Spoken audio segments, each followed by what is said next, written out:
So, welcome to the High Performance Man podcast. I am your host, John Fayocavitz. On this show, I interview successful men who have built impressive careers and businesses, founders, CEOs, senior leaders, and professionals who have operated at a high level for years. We talk about what actually made them successful. So, the goal is simple to learn directly from the men who have done it. So, we apply these insights into our own careers and businesses and lives and continue raising our standard of performance. The show today is sponsored by Prime Performance Method. The Prime Performance Method is designed specifically for high-performing men who have achieved success in their careers, but like their body and energy, have taken a hit along the way. I help busy professional men regain strength, lose weight, and feel years younger in 8 weeks without long workouts, extreme dieting, or disrupting their demanding schedules. You are a high-performance man who wants to feel as strong and energized as you are successful, message me, John Fayocavitz, on LinkedIn. On today's show, we have Wes Schaeffer, owner of Sales Whisperer. Thank you so much for joining us today, Wes. Hey, John, man, thanks for having me. You talk about senior, leaders? I thought you were going to say senior citizens. I was like, man, that's harsh. I mean, it's not wrong. It's just wrong if you say it out loud. You know what I'm saying? No, senior leaders, dude, senior leaders. So, well, I like to start with my first question. Like I ask all my guests, the first one is, what is the biggest lesson that you have learned so far that has helped you become successful in the business? Nobody knows anything. Mm. You look around, you're dazzled by somebody's BS, and then you get involved and you realize everybody's faking it. There are no experts. Yeah. An expert is somebody who comes from out of town and carries a briefcase. Yeah. Every time I've gotten into trouble in business, and I've done deals that have blown apart, and doing deals with guys I shouldn't have, doing deals I didn't know well enough because I was thinking, well, they're older, they're wiser, they're savvier, they got more money than me, they must know what they're doing. I'll kind of ride their coattails, and got burned. Lost money in a franchise, got audited by the IRS, got audited by the state of California, left holding the bag, man, every time. And I got into something I didn't know well enough because I thought others, like, they just had some secret that I just didn't quite know. And if I could hook up with them, then I'm going to make all this money and learn all this stuff, then I'll be them. And it's like, no, trust your gut, invest in yourself, man, invest in yourself, and it'll always pay off. And that is so true, because all these shiny objects you see, this internet today and social media is just blown out of control.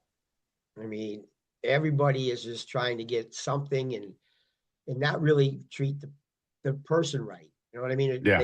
They know they're trying to scam them in some way, some shape. And like you said, if you follow your gut, okay, and that's what I have to be. You have to do that. And that's Yeah. in all areas of not just business, but in life itself. Yep. There's so many scammers out there, and if you don't trust, like, phone calls are coming all over the place.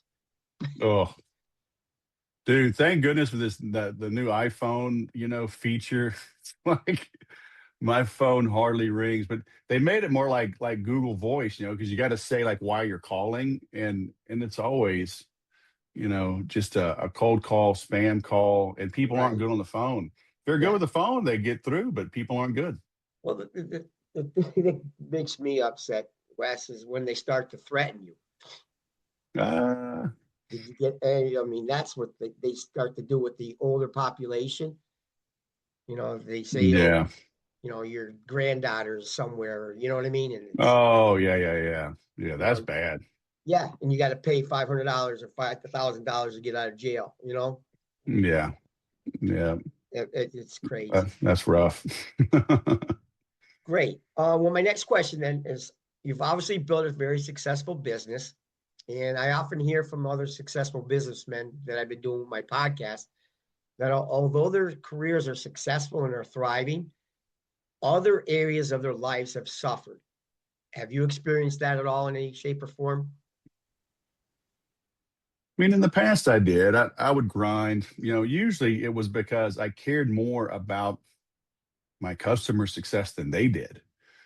And especially early on, they were smaller accounts, and I knew how to help them, and I would try to do too much, and let that really dominate my life, and I'd worry about them, and it sounds kind of harsh, but it's the reason surgeons don't operate on friends and families because they're too close. They can't be neutral, and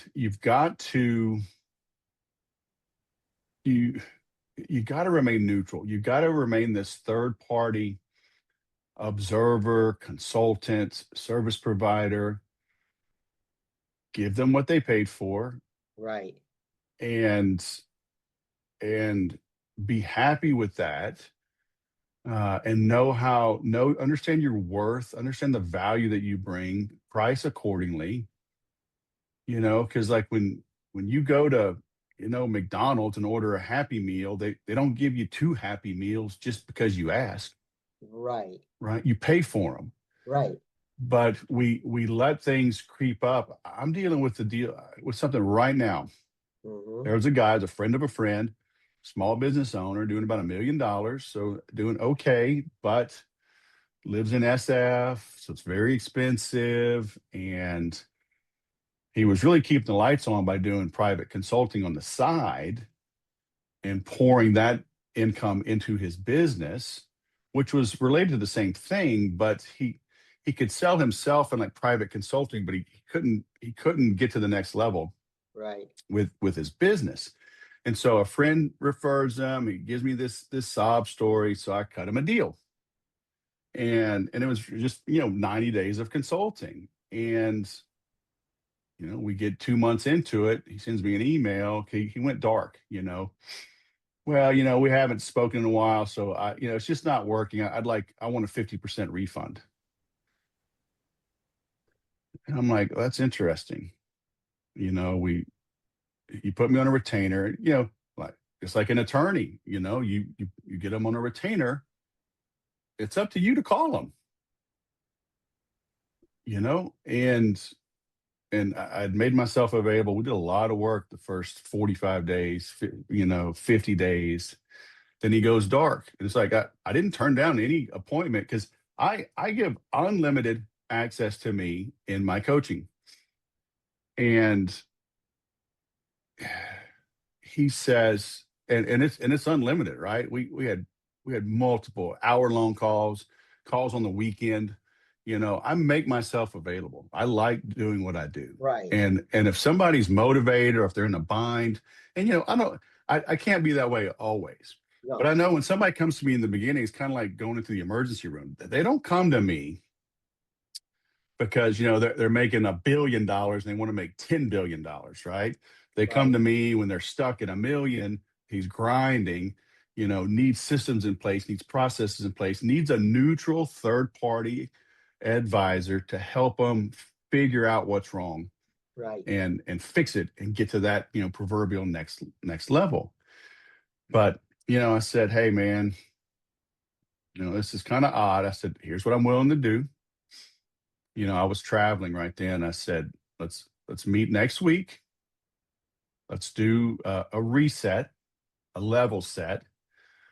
2 months have gone by. I'll give you 2 more months, even though by contract I only owe you 1 more month. I said, I'll give you 2 more months, and I'll help you. He said, no, we're just not a fit. He starts making threats, and I'm like, well, good luck with that. you know. Oh my so gosh. so we'll see what happens, right? So I mean, but that's why you get paid by ACH and wires. I've learned. I've had like I think 3 chargebacks in 20 years. And most of my business I do on credit cards, for small things. But Right. you get to 10 grand and above, it's like you're going to wire me the money, and I'm not playing that game. Right. So it's unfortunate, but you have to protect yourself because people are crazy. right? And so you've got to make sure that you're set up for success. And sometimes that means you have to let the client fail, because if they Right. don't listen to you, this guy's a software expert. I'm a sales expert. If he doesn't, feel good about what I'm telling them, it's like going to your doctor. Well, I want a second opinion, doc. Say, well, here, second opinion is you're ugly. You know, take the medicine. Right. Follow this protocol. This is how you'll get better. And oh, I don't like it. Okay, but you don't get a refund from your doctor because he gives No. you a prescription that you don't like. Right. Yeah. So Oh boy, that's something. So just a yeah, little. So do you do your business for individuals, Wes, or is it more business to business, or there's a little bit of both? it's both. Usually I'm working with a small business owner. Um, they may give me a couple of their employees in a training program, or it'll be like a motivated salesperson that wants to invest in themselves. Okay. And I've got, on-demand courses. I've got a weekly group call, super affordable. And Right. so mostly it's been those small business owners, but I've got a contract right now with the Air Force. Wow. So it's and as I get older, like I'm doing some bigger deals, I'm a little calmer, dealing with the military, with the government. Like, oh, good grief. But I was in the Air Force. I know these people. They kind of help streamline the process. And but I'm a fast action taker. Right. You know, um, I always say you can't steer a parked car. You got to get some iterations in, and then see what happens. So it's a little bit of what is it? Ready, fire, aim.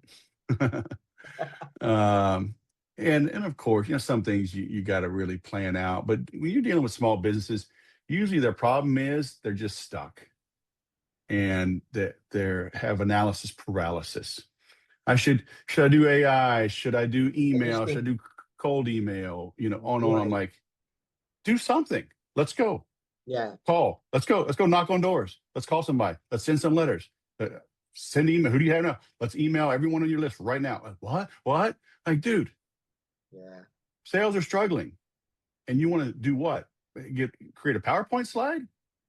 You want to have 7 meetings? And it's usually they got away from the basics. Like, why do we get out of shape, right? Why do we get fat? We Yeah. just we eat too much, we move too little. It's like, put Simple, the simple cupcake formula. down, go for a walk. Yeah. Walk around the block, walk around 2 blocks, walk a mile, walk 5 miles, jog a mile, jog 5 miles. I mean, let's go. Yeah. You know? Increments. Yeah. You got to start somewhere there, like you said. Do something. Yep. Yep. Okay. Great. Okay. Next question was, what is your secret to maintaining a healthy balance in all areas of your life? Because you got your work. Okay. Yeah. Do you have hobbies? Do you do? I mean, what's that way that you can maintain your healthy balance? Yeah. Yeah. That is hard. And depend, you go through seasons in life. Um, but I learned very early on.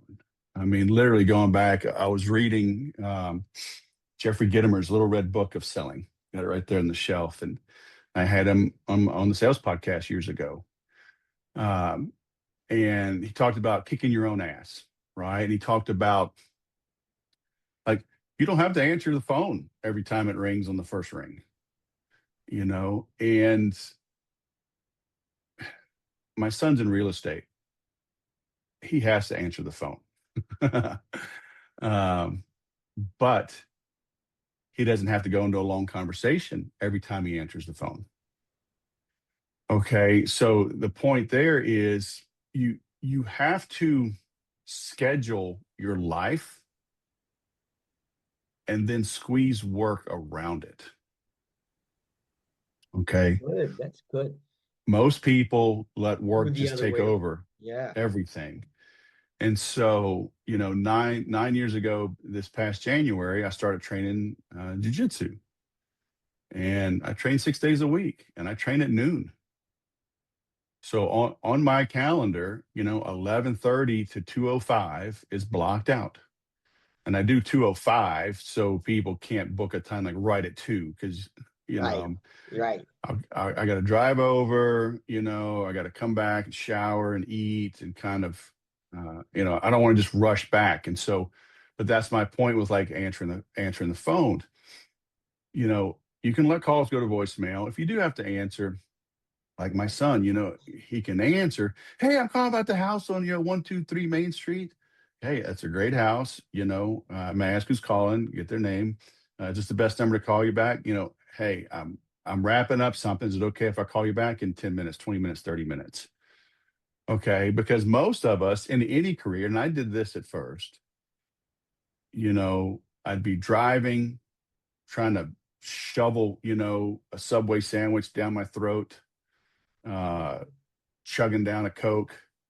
Back then it was a BlackBerry, and literally printed Yahoo Maps, trying to get to my next appointment. And then I'll take a call, and it could be an important call. And I try to have an important conversation while I'm doing all of that. And I'm not doing anybody any favors.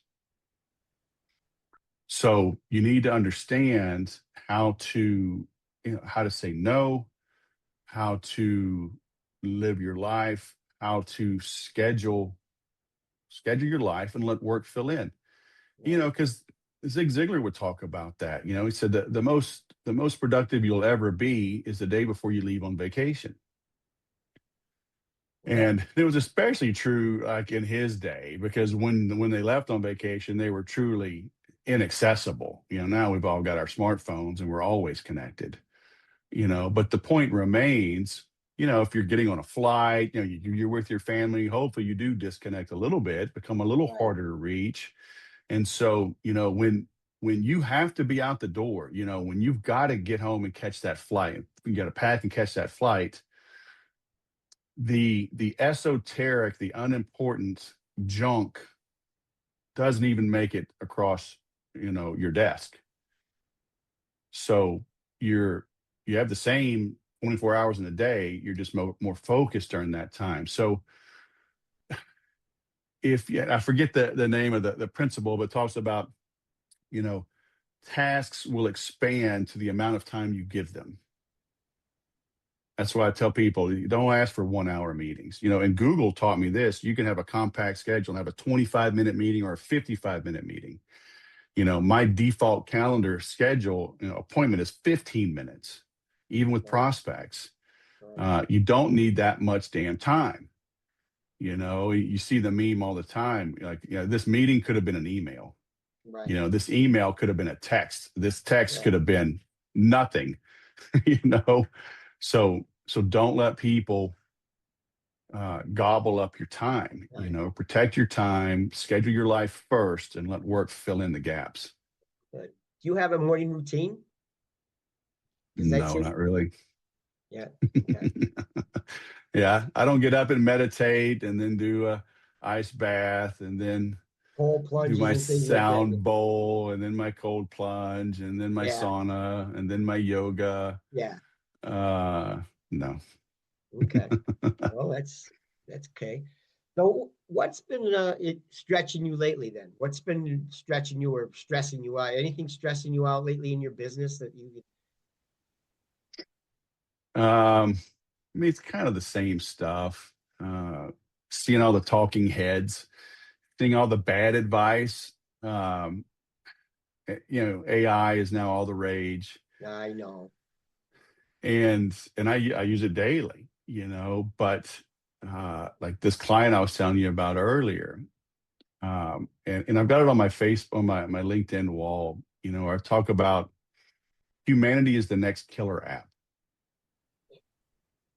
AI is not human. AI can set things, can set up some systems and processes and alleviate some of the tedious, redundant stuff, but that human to human connection, it misses. Yeah. And so seeing, sometimes I do get like a little dejected, like what what else needs to be said, that hasn't already been said. And but I remember this TV show, or it was a channel years ago, it said it may be a rerun, but if you haven't seen it, it's new to you. Yeah. And so I've got to remember that, like my son that's in real estate, he'll come to me and, oh, Alex Ramosi or this guy or that guy, and I'm just sitting there laughing. Like my son, he'll be 28 next month, and I'm laughing. Like I've written a couple books, and I'll show him things like, yeah, I wrote about that in 2012. What? It's like, I've been telling you this, dude, but it's like, when you have kids, you need to trade with your siblings or your neighbors or your cousins and just tell their kids the advice, and they can tell your kids, because like they don't want to listen to us. Right. But it's like, I've been teaching you this all along, dude. So, but it's new to him, right? He's now Right. in business, he's got a wife and kids. So now the same lessons, that I taught him when he was 15 and 18 and 20. And, now he's in real estate, doing deals, doing his own deals, doing creative financing, buying commercial property. And like all those lessons, they now kind of resonate. They have he can apply them. Right. Right. So now they're sticking.